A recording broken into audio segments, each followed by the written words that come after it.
Hasim atau dari GKI lainnya ikut berpartisipasi juga dalam program. Kali ini bukan sapaan gembala tapi sapaan jemaat. Dengan saya Penatua Christian dari GKI Hasim dan rekan saya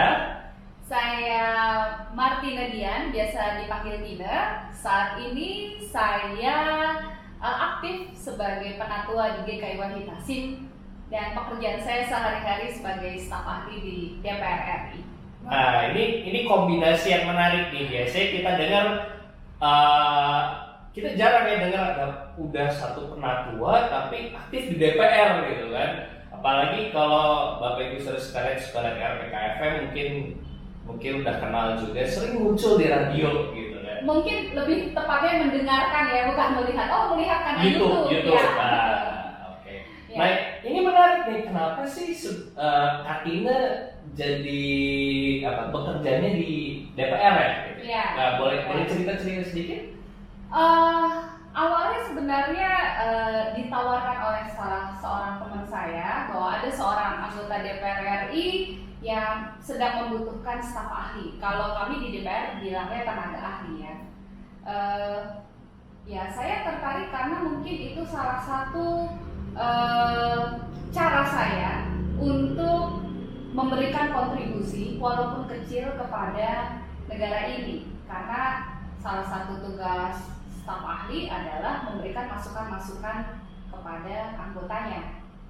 Walaupun sebelumnya saya sebenarnya tidak ada pengalaman dalam hal politik ya, justru saya awalnya lebih kepada terjun ke area lintas agama. Oh, dari lintas agama terus dijebur ke politik gitu ya, karena ngajakin. Jadi lintas agama, lalu siaran dulu, nah pada saat siaran itu kan yang dibahas adalah hal-hal yang berkenaan dengan isu-isu menyangkut masyarakat, pada isu-isu yang hangat pada masyarakat, misalnya sosial, politik, ekonomi gitu ya. Jadi hal-hal yang sedang hangat ya itulah yang diangkat di RPK. Oke. Sehingga dari situ saya cukup menguasai tidak hanya hubungan antar agama, tetapi juga bagaimana pemilu, bagaimana soal isu perempuan, bagaimana hubungan lintas agama dan banyak hal lagi. Dan itu memperkaya, setelah itu malah ditawarin jadi staf ahli gitu ya.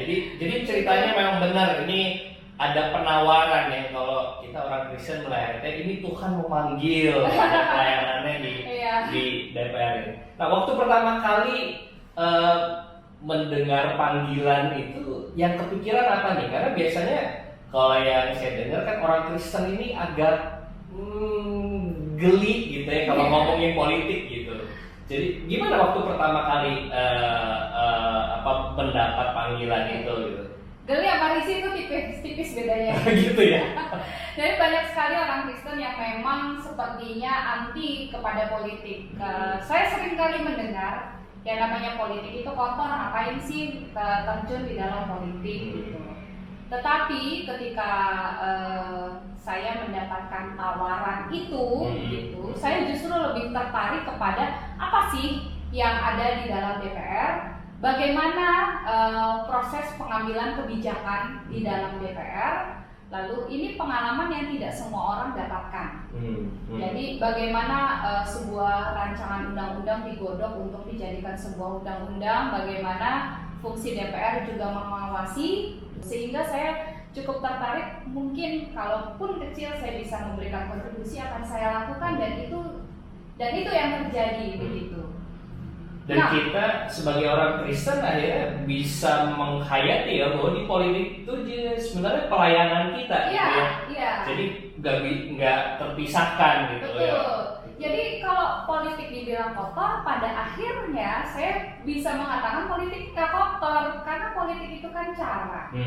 Jadi sebenarnya kalau politik itu di tangan yang benar, yang memang orang ini memegang amanah untuk menjalankan kewajiban dan tugas-tugasnya untuk memberikan dampak yang baik bagi masyarakat, politiknya jadi bersih kan. Betul. Tetapi kalau misalnya dia untuk memenuhi hasrat pribadinya, untuk mementingkan kelompoknya, pribadinya, memperkaya dirinya, dipakai untuk menindas orang, untuk melakukan hal-hal yang bertentangan dengan ajaran Tuhan, ya tentu saja itu jadi masalah ya. Masalah, jadi kotor. Dan kita sudah banyak sekali melihat ketika alat politik dijadikan sesuatu yang memperkaya, kayak korupsi, ya itu akhirnya akan berakhir di penjara. Tetapi kalau jadi positif akan memberikan dampak yang baik. Ada banyak sekarang ini pemimpin di negara ini, ada beberapa orang gitu,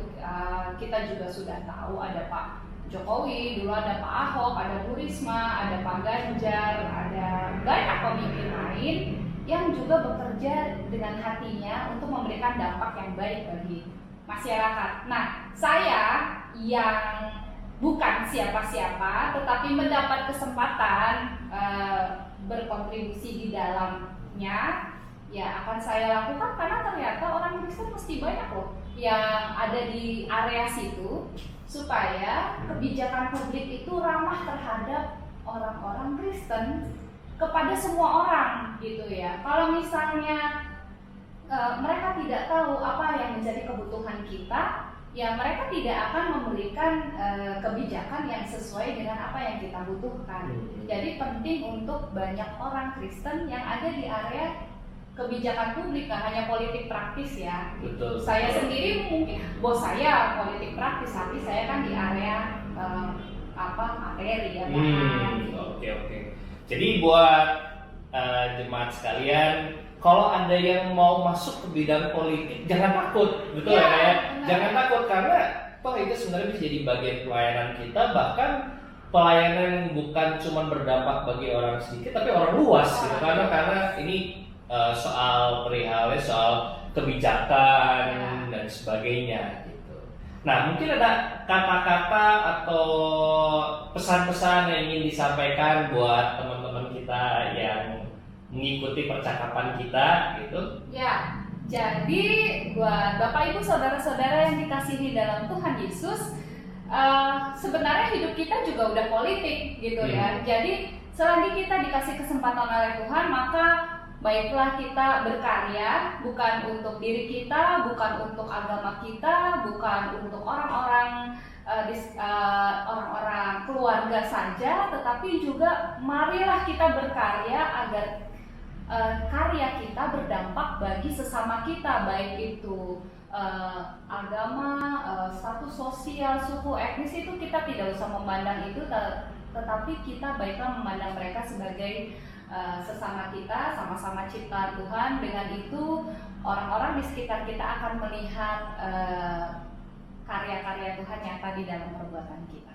Oke, baik. Terima kasih buat Penatua Tine udah boleh berbagi pengalaman dan pendapatnya di soal ini. Buat saudara-saudara sekalian, mari kita simak dari sapaan jemaat yang lain, tentu dengan tema-tema dan pengalaman-pengalaman yang berbeda-beda juga dari jemaat kita yang lain.